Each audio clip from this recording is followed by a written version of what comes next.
పల్నాడులో ఘోర రోడ్డు ప్రమాదం చోటు చేసుకుంది. మినీ లారీ ఢీకొన్న దారుణం, ముగ్గురి మృతితో విషాదమైంది.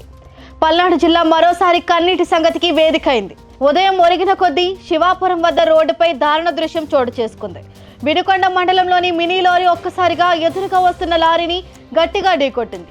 ఆపై ఆ ఢీ అంటే ఢీ కాదు, మృత్యువే నేరుగా బుసగొట్టింది. ఈ ఘోర ప్రమాదంలో ముగ్గురు వ్యక్తులు ఒక్కసారిగా స్పాట్లోనే ప్రాణాలు విడిచారు. వాహన శబ్దాలు, కేకలు, క్షణాల్లోనే అక్కడికక్కడే రక్తపు మడుగులు. మరో ముగ్గురిని తీవ్రంగా గాయపడిన ఘటన స్థానికుల గుండెల్ని పిండేసింది. గాయపడిన వారిని వెంటనే 108 అంబులెన్స్ ద్వారా సమీప హాస్పిటల్కు తరలించారు. ప్రాణాలతో పోరాడుతున్న వారిని చూసి వారసుల శోకాన్ని వర్ణించలేం. సమాచారం అందుకున్న వెంటనే పోలీసులు ఘటనా స్థలానికి చేరుకుని పరిస్థితిని అదుపులోనికి తీసుకున్నారు. కేసు నమోదు చేసి దర్యాప్తు ప్రారంభించారు. ప్రస్తుతం ప్రమాదానికి కారణాలు ఏమిటన్న దానిపై విచారణ కొనసాగుతుంది. ఈ ఘటన మళ్లీ రోడ్డు ప్రమాదాలపై ప్రశ్నలు లేవనెత్తుతుంది.